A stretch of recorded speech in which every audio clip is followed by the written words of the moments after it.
Como cierre de la celebración de los 100 años, en las que ustedes saben que hicimos numerosos eventos de todo tipo, algunos más tipo celebración, unos más que tienen que ver con desarrollo académico de la entidad, inauguración de nuevos espacios o digamos reforma y recuperación de algunos espacios, asumimos nuevas funciones, hemos modificado procedimientos que permiten estabilizar hacia el futuro cosas que hacemos y garantizar que perduren adicionalmente en el tiempo nuevos desarrollos. Eso es muy importante para una entidad que cumplió 100 años. Queremos cerrar, digamos, ese ciclo del centenario con esto que estamos haciendo el día de hoy y al mismo tiempo darle la bienvenida al nuevo siglo. El Instituto Nacional de Salud es una entidad dinámica, como todos ustedes lo saben y como seguramente nos lo van a reforzar en este conversatorio, y ese mismo dinamismo le exige reinventarse permanentemente, transformarse, reinventarse y mantenerse en tiempos a veces muy difíciles en torno a la vanguardia de las cosas. Últimamente, y últimamente me refiero a los últimos 20 años, la vanguardia la logra mediante la creatividad, la dedicación y el ingenio de sus funcionarios. La cooperación internacional, la ayuda de otros centros ha sido fundamental para nosotros. No quiere decir que eso siempre sea así, simplemente son las circunstancias, digamos, que le toca vivir a la entidad y que con destreza debe ser capaz de sacar adelante. Este conversatorio, esta reunión que tengo aquí hoy, que me acompaña Carlos Dager y Carlos Hernández, que ustedes conocen, pero que yo igual voy a introducir con lujo de detalles, pretende hacer un cierre muy bonito, me parece que es el cierre con broche de oro, que es lanzar el libro de los 100 años del INS. Es un libro muy especial, es un libro a manera de crónica, sobre el cual vamos a hablar un poco con el autor y el editor, y vamos a, digamos, a entender la dinámica de ese libro, por qué se construyó de esa manera, qué trae, y es, yo creo, un tesoro porque además es una única edición, no es una primera edición, es una única edición que tenemos la suerte histórica de tener gracias a que existió el año Francia-Colombia. Recuerdan, el año pasado fue el año Colombia-Francia y el Estado realizó numerosos acuerdos con diversas empresas francesas, hicieron una cantidad de reuniones de todo tipo y entre esos acuerdos el ministerio pudo negociar o convenir que este libro fuera posible para el Instituto Nacional de Salud. Entonces, este es un agradecimiento también para la Embajada de Francia y para Francia en general que nos apoyó en esta, que era una ilusión de nosotros y el libro de 100 años es más que merecido para el Instituto. Entonces, sin más, voy a darle paso a los Carlos.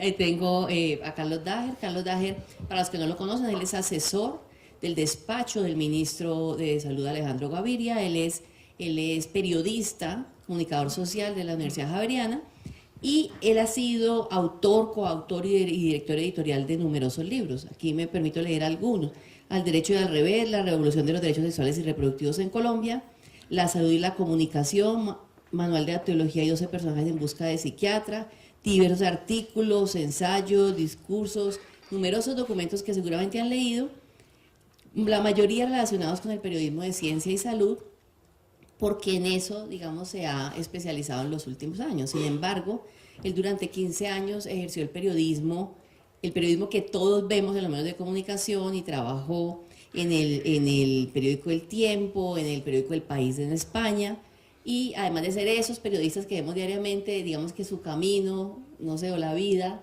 lo llevó a meterse en el periodismo de salud y en los temas de salud. El doctor Carlos Hernández, que todos ustedes por supuesto conocen, es médico de la Universidad Nacional de Colombia y tiene estudios en la Universidad de Yale y de fotografía de la Academia Phillips. El doctor Hernández trabaja en el instituto desde 1976.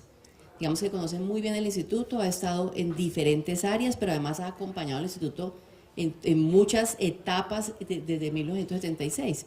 Él ha trabajado en patología, en parasitología, en la biblioteca, incluso, digamos, en el, llamémoslo museo, realmente es una colección histórica que tenemos o un activo histórico, pero él siempre ha estado, digamos, al tanto de esos asuntos relacionados con el INS. Pero algo que pues, lo hace muy importante, él es el editor de Biomédica, la revista Biomédica, como todos ustedes saben, y Biomédica es realmente hoy en día su actividad principal, digamos, donde tiene el corazón. Por eso yo le agradezco de manera muy especial que haya también asumido la labor minuciosa de revisar y de hacer todo el ejercicio editorial de este libro del instituto.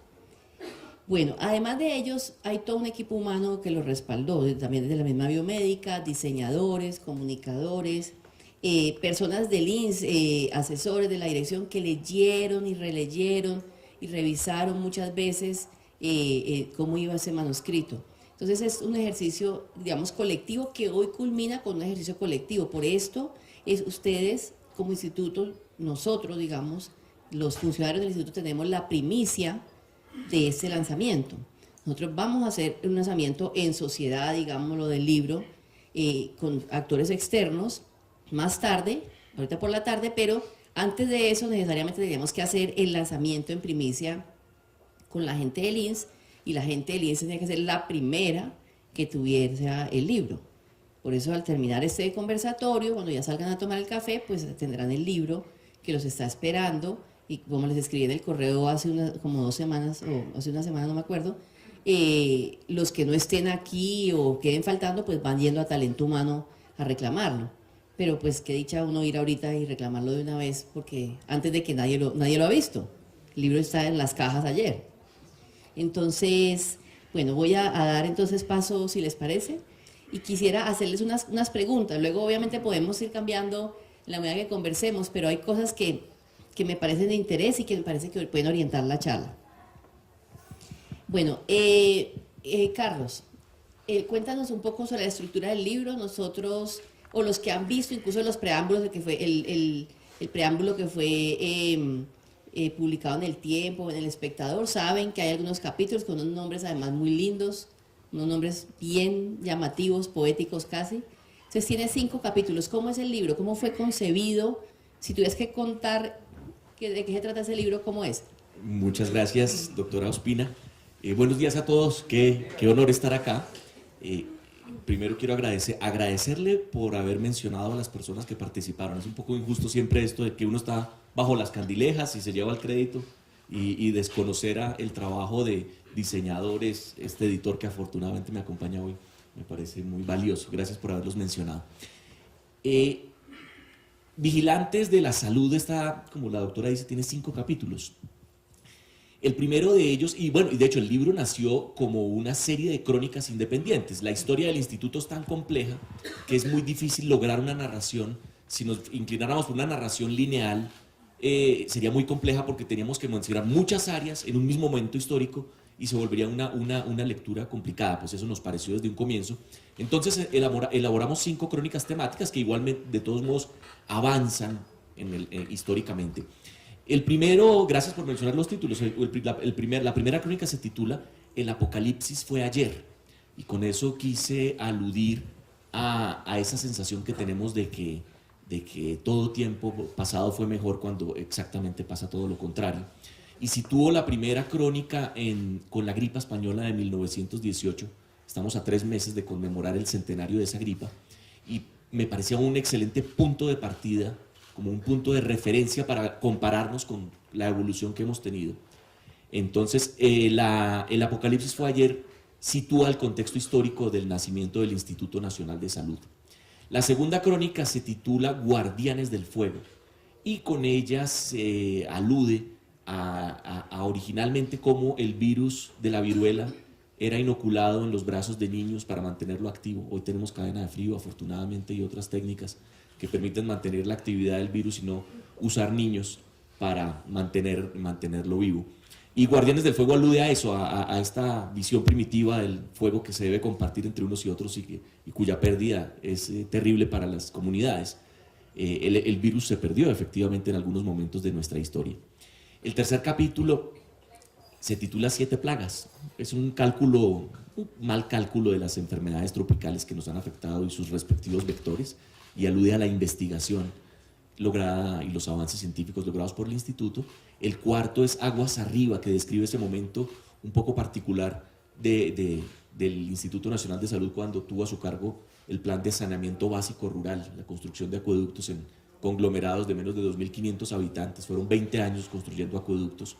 Y el último, un parafraseo de un libro famoso de Michel Foucault, Vigilar y Castigar, se titula en este caso se titula Vigilar y Reaccionar, y que creo que lo dice todo. Es el siglo XXI del Instituto Nacional de Salud y cómo se concentra en la vigilancia en salud pública. Esa es más o menos la estructura del libro, doctor. Qué bien. Carlos, cuéntanos cómo fue la vinculación del proyecto, cómo llegaste, cómo viste el libro, cómo lo incorporaste a todo lo que conoces del instituto y le diste como ese sello Instituto Nacional de Salud. ¿Cómo fue ese empalme, digamos, con el libro? Buenos días. Mil gracias por su presentación. Bueno, yo en realidad llegué al libro de carambola, como decimos los billaristas. En diciembre del año pasado a Johanna, la diagramadora de biomédica, Johanna Morales, le llegó una comunicación de que el instituto, para cerrar la celebración de los 100 años, iba a publicar un libro llamado Vigilantes de la Salud, que lo habíamos visto anunciado en el congreso del instituto del año pasado, cuando hizo la presentación el ministro. Y le dije, ve, qué curioso, ¿le puedo echar una mirada? Entonces me dijo, sí. Entonces lo leí, me llamó la atención la manera como estaba escrita, porque era una manera muy agradable de abordar problemas coyunturales grandes en la historia del instituto. Eso fue como el primero. Me recordaba mucho de todo lo que se está escribiendo últimamente de las historias noveladas, que usted a partir de un hecho histórico crea o recrea lo que usted pensó que pudo haber pasado para llevar a escribir ese momento en la historia. Y le dije, vea, me gusta mucho, hay buenas ilustraciones, pero hay unas cosas que falta por completar. Hay algunas historias que no están completas. Y cuando usted pretende escribir un documento que quiere que sirva de referencia histórica, hay que consultar a mucha gente. Usted no se puede quedar con la verdad que cada uno pensamos que tenemos, sino hay que reunir todas las verdades de todos los individuos para pretender alcanzar llegar a lo que llamamos filosóficamente la verdad. Entonces, Johanna me sirvió de intermediaria, de hecho el cuento a Carlos, y entonces Carlos muy amablemente me dijo, invítelo, venga a la próxima reunión en la dirección. Entonces así fue como me vinculé, llegué a la reunión y le dije exactamente lo que le estoy diciendo. Palabras más, palabras menos, yo le dije, Carlos, es que hay dos maneras de decir mentiras. Una manera cuando usted sabe que está contando una mentira y usted sabe que es mentira y cuenta la mentira y persevera en la mentira. La otra es cuando en algo histórico usted no tiene sino una versión de lo que sucedió. Para cada cosa que nosotros queramos en que esté otro interlocutor, hay por lo menos dos lados de la verdad.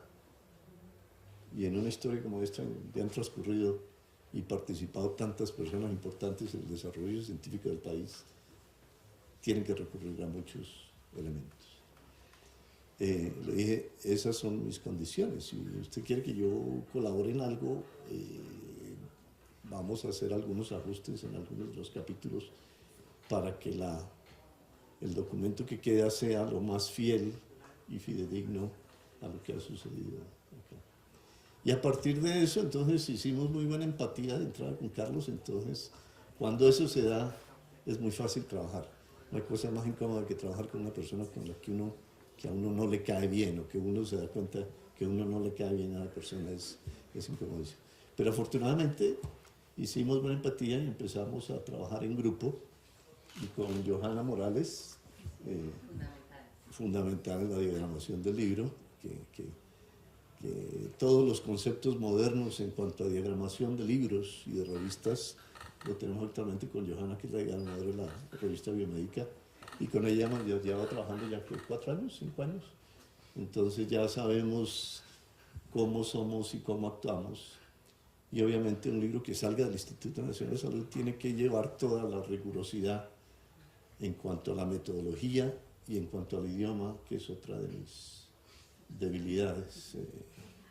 Trato de que no nos anglicemos, trato de defender el español como lengua, que es lo que hablamos. Prefiero que la gente me escriba en español y si es muy bueno el artículo, yo le consigo un traductor bueno. Pero si no maneja el español, mucho menos se mete a escribir en inglés de un tema que está pretendiendo investigar. Y otra de mis pasiones es la fotografía, entonces también logramos mejorar las imágenes que Carlos iba consiguiendo y Johanna las trabajaba y las íbamos acomodando para que el libro, ustedes saben, actualmente es más la información visual la que la gente recuerda que los textos. A veces se acuerda usted de un artículo por la carátula de un libro. Entonces trabajamos muy de la mano con Johanna y logramos llegar. ¿Cuántas veces lo he leído? No podría decirlo. Incluso en la última lectura detectamos un error que hubo que, no les voy a contar cuál, pero hubo que solucionarlo afortunadamente a buen término, y para aquellos que sean muy quisquillosos, entonces los invito a que expulguen el libro a ver si lo encuentran.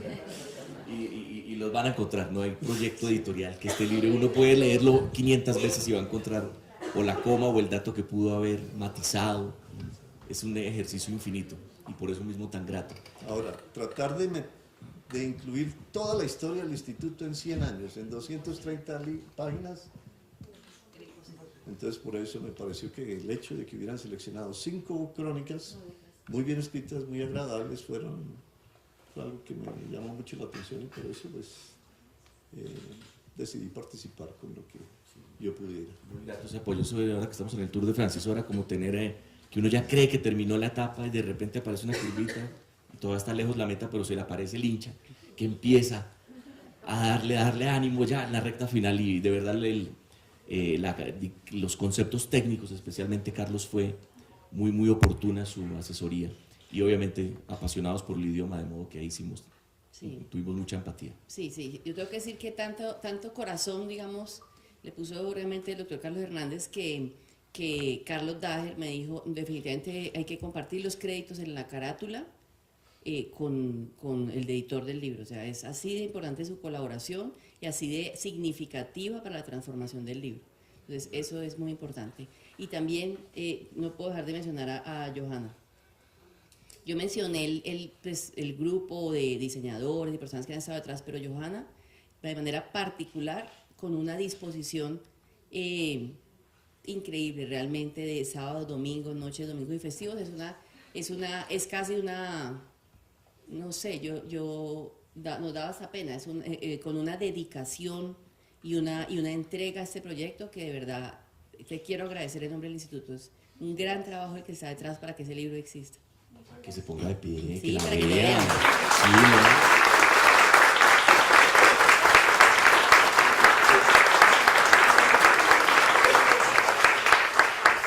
Por eso, como ven, este es un libro hecho en casa.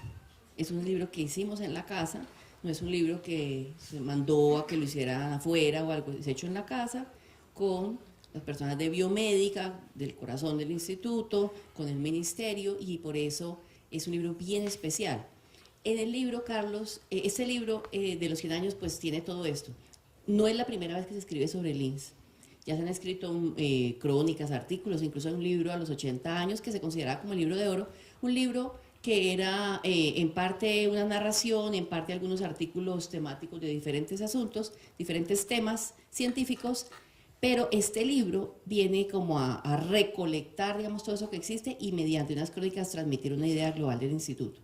¿Qué encontraste, Carlos, en este escrito especial de los 100 años? Que este libro, ¿por qué es distinto y cómo cierra, digamos, o cómo recolecta, o por qué es tan especial, teniendo en cuenta que ya hay antecedentes? Claro, aquí era el reto en vista de que ya había una historia y había historias bien contadas.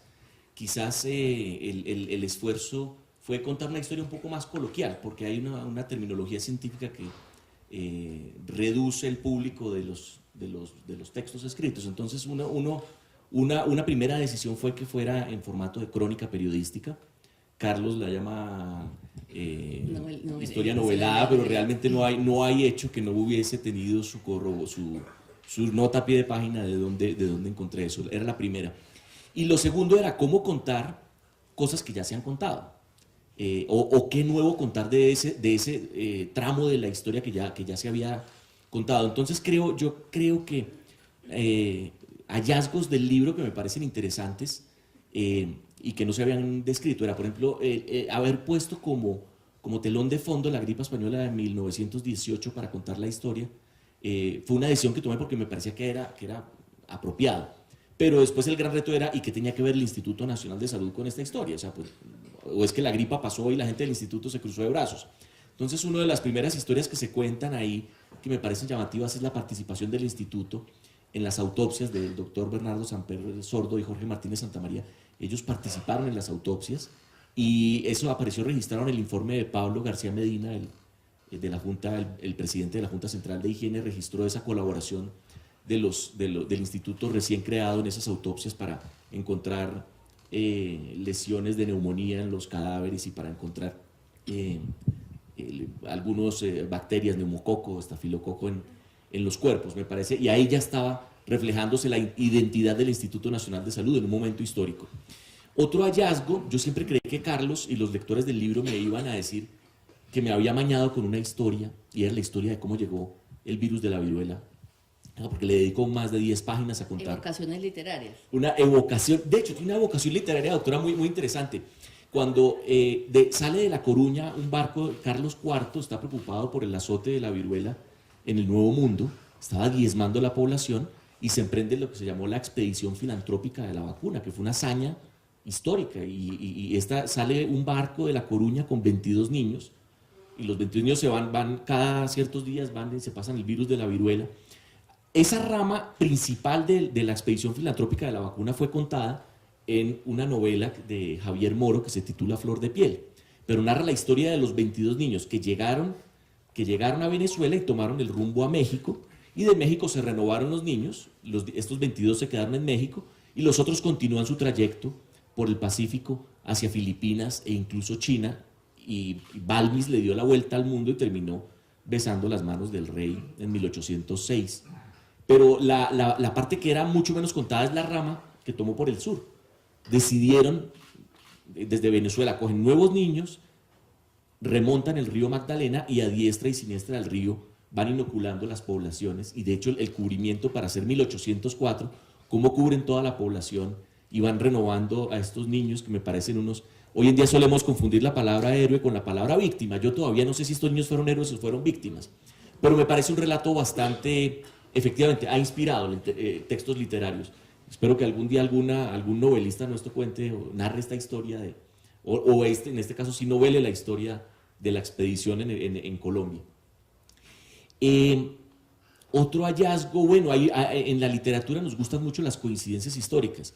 Hay la Casa Samper, la Casa Comercial Samper, fue una de las primeras que importó la vacuna. Y este Samper resultó ser el abuelo. Una búsqueda genealógica me llevó a concluir que era el abuelo de Bernardo Samper Sordo. Me parece un hallazgo interesante, algo nuevo que aporta el libro a ese pasado. Y creo que el rescate de toda la historia de los acueductos también puede ser algo nuevo que no se había documentado con tanto rigor. Entonces eran historias que eran antes del libro de los 80 años, pero ahí agregamos algo nuevo. Y obviamente lo más complejo, pues levantar una historia absolutamente nueva que era la del siglo XXI.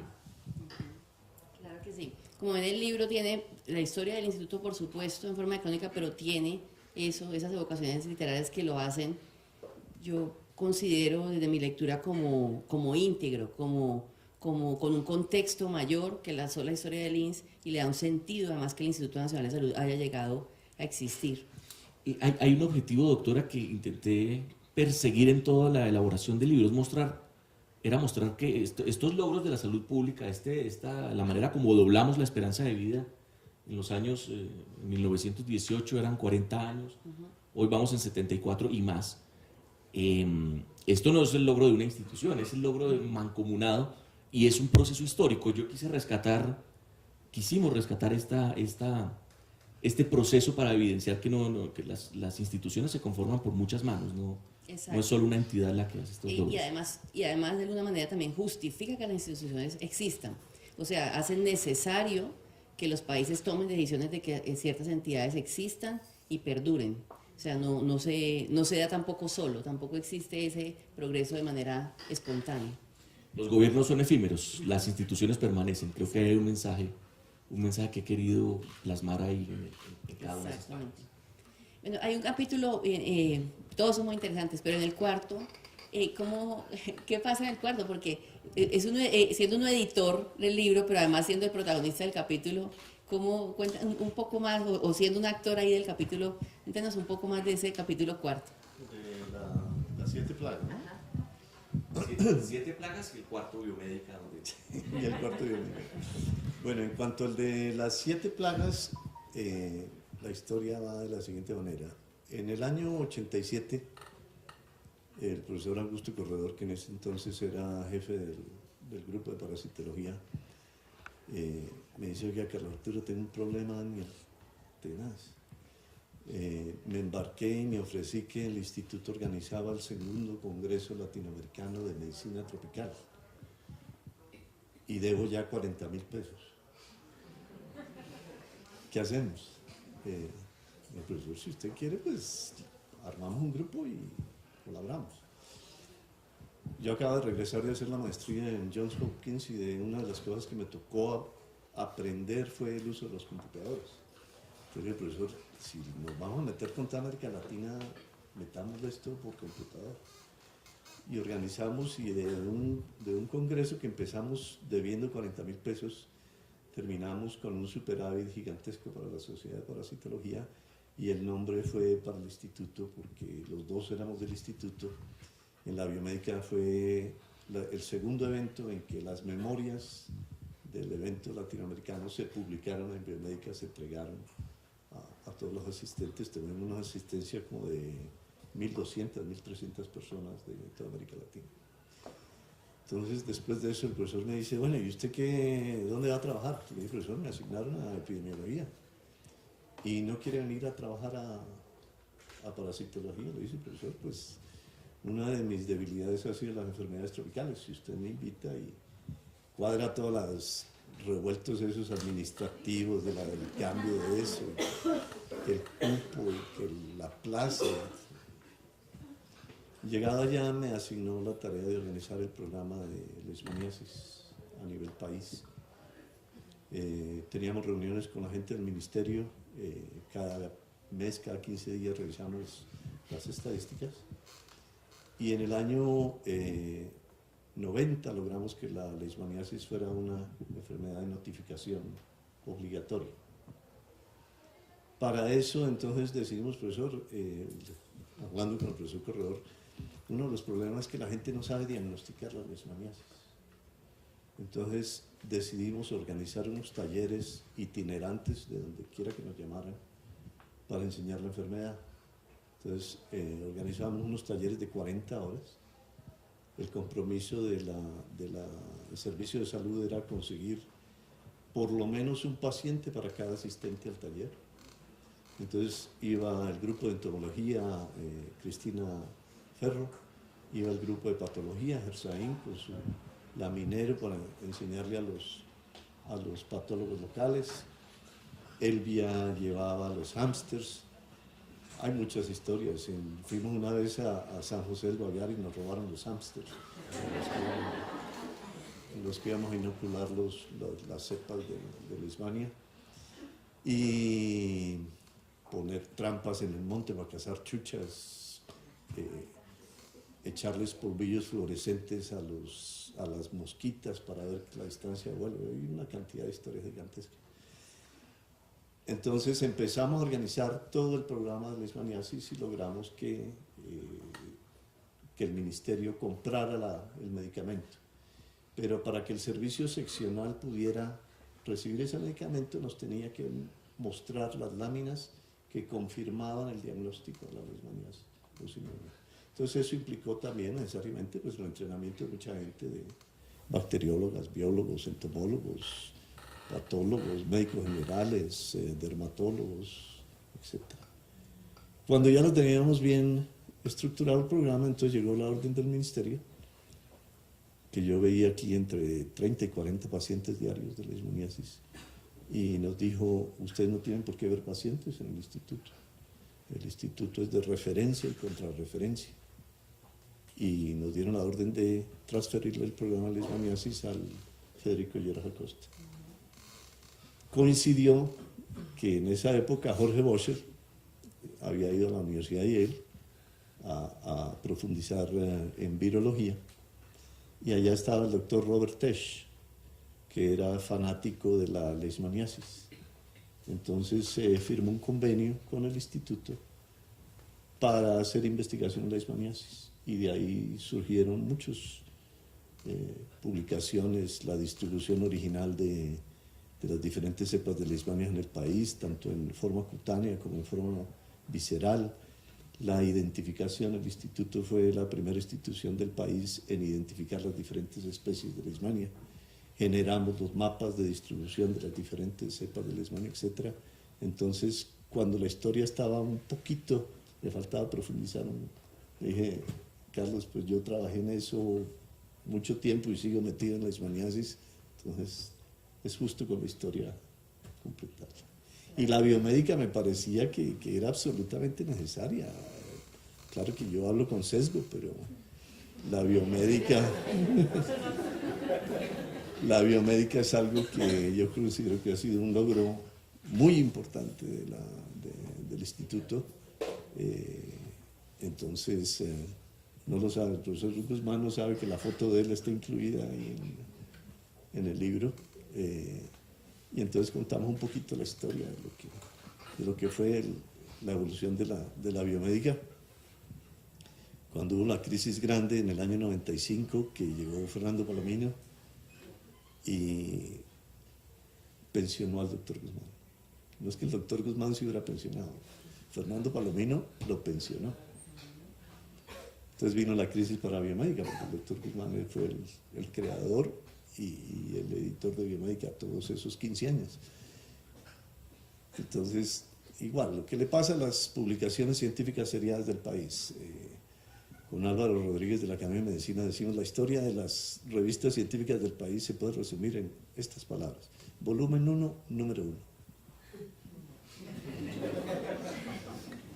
Entonces, en el 96 ya habíamos logrado que cierto número de páginas por número, pero entonces estábamos atrasados como 2 años. Entonces Antonio Iglesias empezó a ofrecerle ¿quién quería ser editor de biomédica? Nadie quería ser editor de biomédica. No menciono los científicos que se le ofrecieron, pero nadie quería. Yo estaba jefe de publicaciones y le dije, doctor Iglesias, no podemos dejar morir la revista. Si usted quiere, mientras que se enrumba la revista, yo le sirvo de editor. Entonces, así fue como llegué de editor, y después ya nos fuimos entusiasmando porque le puse condiciones, le dije, vea, hay como 18 personas en el comité editorial. ¿Cuántas trabajan? 3. Entonces, primera condición, tenemos que reformar el comité editorial. Y en el comité editorial no van a estar sino las personas que trabajen. Si no trabajan, les dan unos agradecimientos. Y después, obviamente, pues ya el sesgo de la fotografía. Tantas fotografías hermosas que se generan en el instituto.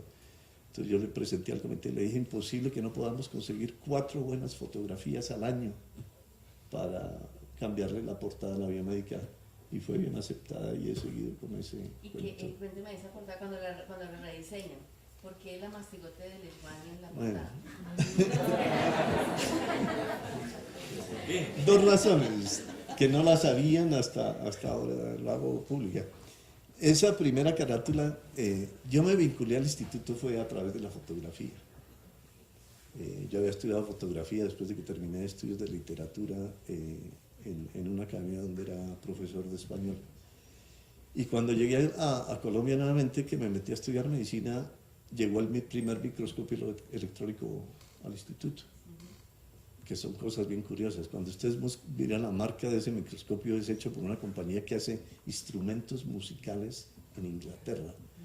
Y le pregunté a Gersaín, pero nunca me ha podido explicar por qué una compañía que hace instrumentos musicales hace también microscopía electrónica. Entonces, obviamente, la microscopía electrónica se basa en la fotografía. Entonces me dijo, oiga, Carlos Arturo, usted, yo sé que estudió fotografía, ¿le gustaría trabajar con el instituto? Lo nombramos estudiante becario, le damos un estipendio mensual, etc. Entonces, imagínese un estudiante en la nacional que le llegue plata mensualmente. Entonces, aprendí mucho con Gersaín de microscopía electrónica. Entonces, la primera carátula es un reconocimiento a Gersaín y al maestro. De hecho, sí.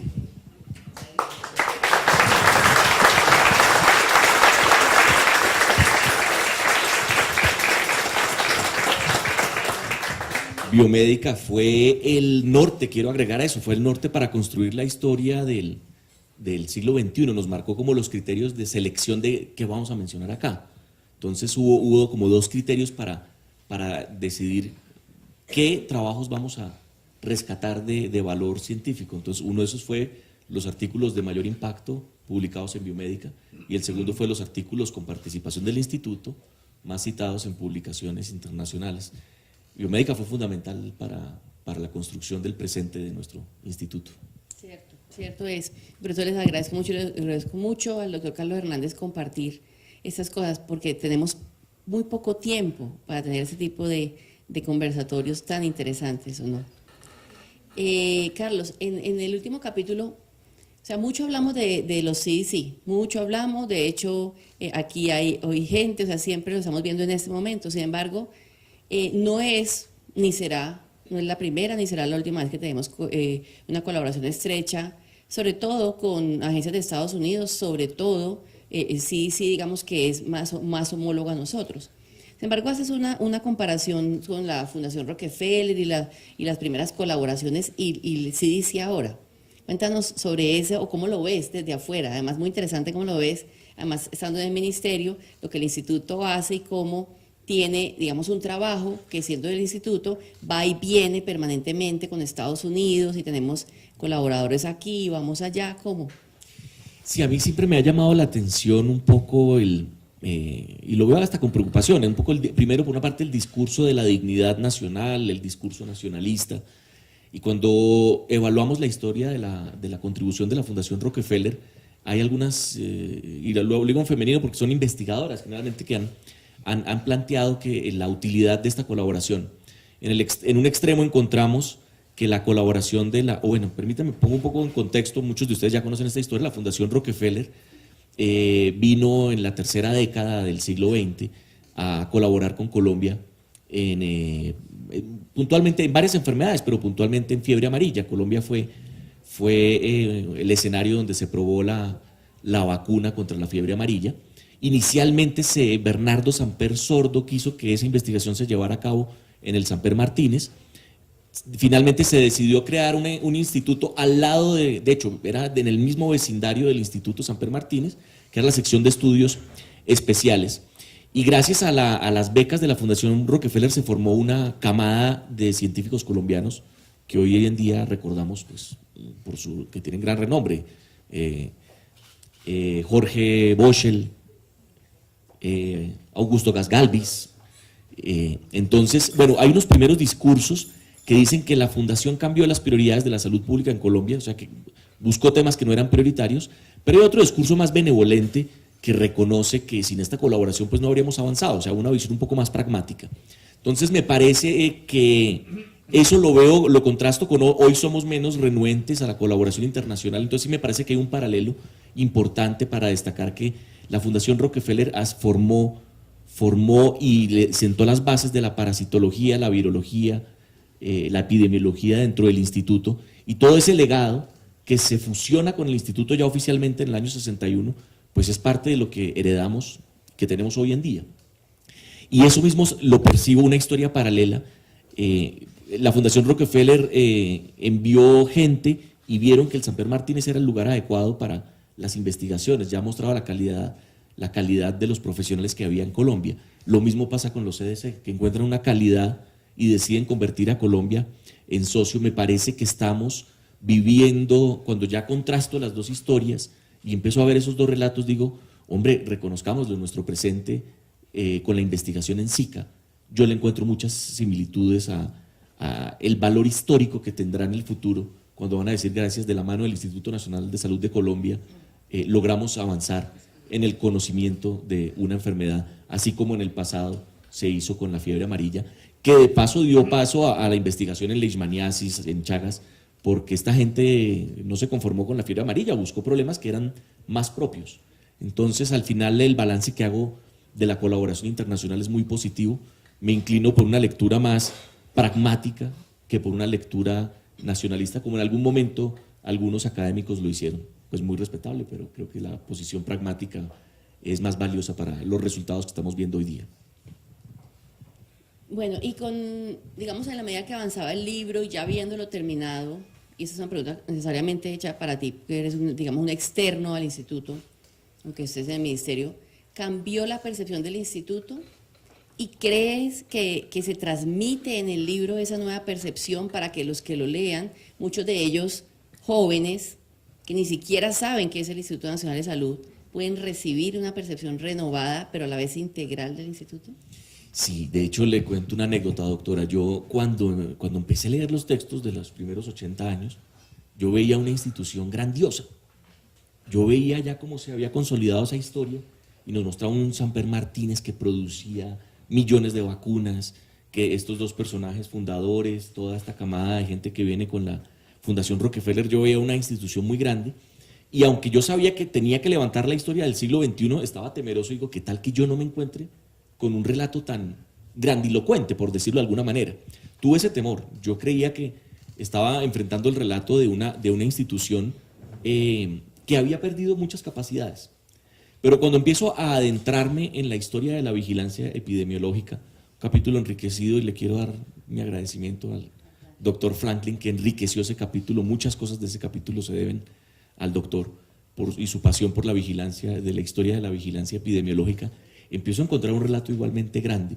Y sí cambió mi percepción del instituto, sí cambió en el sentido de que logro decir que no es un instituto, es un instituto que ha sabido adaptarse a cada momento histórico y llevar a cabo la misión que se le encomienda en cada momento con altura.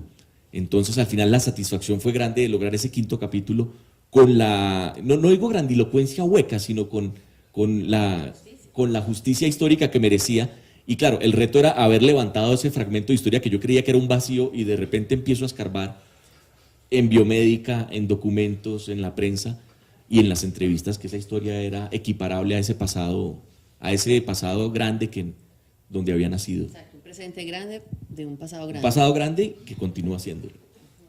Qué bien, muchas gracias. Pues bueno, yo creo que podríamos seguir hablando, pero creo que vamos a terminar aquí ese conversatorio. Voy a darles la palabra a cada uno al final para que me den unas apreciaciones finales. A ustedes les quiero contar que también hoy lanzamos la estampilla. La estampilla es una estampilla conmemorativa que es muy especial, porque las estampillas, como ustedes saben, las emite Colombia a personajes, acontecimientos, situaciones especiales, más cuando las estampillas no son hoy en día, digamos, el uso común en los correos. Son emitidas por el Ministerio de Telecomunicaciones y las emite 472 como la empresa oficial, pero el MINTI, que es realmente, digamos, el papá de las estampillas, ellos iban a venir hoy, no pueden hacerlo, pero programamos otra reunión para que nos expliquen la estampilla. Y esa estampilla estará, además, ellos la reparten en el mundo a los 192 museos filatélicos que existen en el mundo. O sea, ya entra a ser una estampilla de colección, y existe además ese famoso ese sobrecito especial que trae una estampilla, que es el que uno utiliza. Uno de hecho la puede mandar a sus familiares que están en otros países, ellos la devuelven con los sellos. Eso es algo que uno guarda y atesora porque es una edición muy especial de los 100 años del instituto. Por ahí, aquí está un poquito grande, no tan grande. Si se acercan, ahorita lo ponemos acá, pueden ver las foticos de la gente. Muchos de ustedes se van a reconocer. O sea, es foticos de gente real, están dentro de la estampilla. Lo que pasa es que es pues microscópico realmente algunos de los detalles. Pero la estampilla, como la hacen grande primero, Es muy linda y viene desde su pasado en blanco y negro hasta su presente en colores. Esa estampilla entonces se lanza hoy, los 472 se están lanzando hoy, coincidió con el lanzamiento de la estampilla de la paz hoy. Hoy se lanza la estampilla de la paz y también en Cartagena están lanzando el libro del Buque Gloria, de los 50 años del Buque Gloria. O sea, pasan muchas cosas hoy casualmente, pero por eso, digamos, están ellos allá en Cartagena, posteriormente estarán aquí con nosotros. Vieron además en la entrada del bloque algunas piezas del activo, un activo ya depreciado, el activo, digamos, histórico del instituto. Nosotros no tenemos una colección de museo porque ustedes saben que ser un museo requiere unas condiciones y tener cierta clasificación hecha por unos curadores. Nosotros no reunimos, de hecho, los requisitos, ya nos sometimos, digamos, a esa evaluación recientemente. Sin embargo, para nosotros tiene un valor histórico muy importante y le da contexto además a esto que estamos hablando. Por lo tanto, piezas muy importantes, como ven, van a estar exhibidas, van a permanecer exhibidas, forman parte de nosotros, simplemente que las veamos todos los días. Habrá más en el bloque B, luego ha sido bien difícil, ustedes saben que los recursos no son del INS, toca conseguirlos en otros lugares, pero es importante que vivamos y nos sintamos orgullosos, y no son simplemente un recordatorio de que estamos parados sobre hombros de gigantes. El resto de elementos históricos que, como digamos, sumadoras o cosas de oficina, que son interesantes pero no tan importantes en nuestra misión, todo eso está siendo trasladado a una bodega que se está condicionando para eso, en el cual podrá tener limpieza, fumigación y todas las condiciones idóneas para poder sellar definitivamente el área de adelante, que ustedes saben tiene un daño estructural muy importante y además un riesgo para las personas que entramos ahí, salimos enfermos cada vez que entramos ahí. Entonces, voy a darles la palabra para el cierre. Les agradezco profundamente, doctor Carlos Hernández, Carlos Daje, les agradezco el trabajo realizado, el compromiso, el corazón que le pusieron a este proyecto. Me siento muy orgullosa y la historia me permitió ser la directora en este momento histórico del INS. Mil gracias y quiero darles la palabra. Bueno, gracias. Yo creo que ya estoy entrando, o ya entré a la época de reflexión. Ya estoy en la etapa de reflexión, o sea, ahorita suena el pito y se acabó el partido. Esto que hemos hecho con Carlos yo creo que es muy importante, y obviamente los libros se escriben para que los lean. Entonces, por favor, léanlo con mucho cuidado, y detalles que encuentren que se pueden mejorar, o historias que no creen que sean ciertas, o errores que encuentren, para que nos lo comuniquen, a ver si de pronto sería la primera vez que sacamos un libro conmemorativo con segunda edición. Pero los libros son para ustedes, y yo insisto, la institución existe y permanece porque hay gente como ustedes. Entonces, lean. Bueno, y estamos en el mundo digital. Se puede cambiar la versión digital en tiempo real. Vamos a cargar una versión digital, ¿no?, en la página del instituto, igual para que personas que estén interesadas en el libro completo se puedan descargar el documento y enviárselo a quienes ustedes crean que estén interesados en el tema. Mil gracias por venir, y eso es todo, doctora. Yo quiero reconocer el trabajo, porque me parece injusto, repito, que estemos aquí los dos mojando cámara, candilejas y todo, ¿no? Aquí hay personas que fueron fundamentales. La directora del proyecto es May Viviana. Por favor, ella tejió todos los hilos para que el libro fuera una realidad. Ya aplaudimos a Joana, gracias May Viviana. Primera lectora del libro, se le reconoce. Comentarios muy oportunos, aficionada a la historia de la medicina, entonces también sus aportes fueron muy valiosos. El diseño de la carátula, Santiago Valles, no sé si está por acá, si no, por lo menos que tenga claro que mi gratitud, nuestra gratitud y del instituto.